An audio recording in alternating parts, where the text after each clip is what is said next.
O Concello de Sanxenxo asumiu hoxe a xestión e explotación do novo emisario submarino de Montalvo e do ampliado bombeo do porto do municipio. Esta mañá celebrouse a sinatura da recepción destas dúas infraestructuras. Sanxenxo lleva casi 3.000 años viviendo de lo que tengo a mis espaldas, de este mar, de lo que tenemos a la espalda, de esta magnífica entrada del Atlántico, ¿no?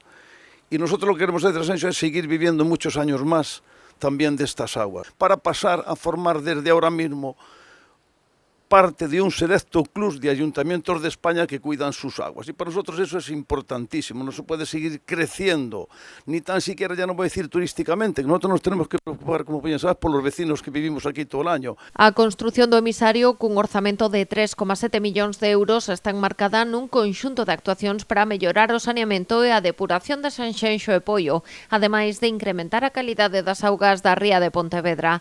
Toda a intervención, orzamentada en 24 millóns de euros, comezou a tramitarse no 2019. El Gobierno de España le encomienda a Aquaes la ejecución del saneamiento y depuración de Poio Sanxenxo en diciembre del año 2019.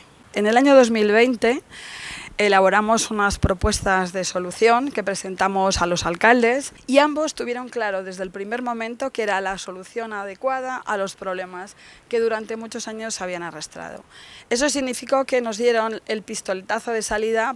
Estábamos firmando el convenio de colaboración el 29 de abril del 2021, todavía con las secuelas del COVID, y estamos en abril del 2026 con las obras prácticamente terminadas. Segundo o acordo asinado hoxe, o Concello de Sanxenxo asume a xestión das tarefas de operación, conservación e mantemento do emisario de Montalvo e do bombeo de Sanxenxo. Pola súa banda, Poio será usuario do sistema unha vez se poña en marcha o bombeo de Raxó. El saneamiento muchas veces es de esas inversiones que menos se valora, porque la mayor de las actuaciones casi están escondidas, pero tenemos que todos hacer esa reflexión con la importancia que tienen este tipo de actuaciones. Es decir, todos los días, todos nosotros vamos a nuestro baño, todos los días estamos realizando acciones que puedan llevar a contaminar lo que son nuestras rías. Luego, este tipo de actuaciones tienen que ser prioritarias. Queda pendente a cesión doutros elementos do sistema que aínda non están en servizo. Está previsto que o proceso remate coa cesión da nova depuradora de Paxariñas en outubro deste ano.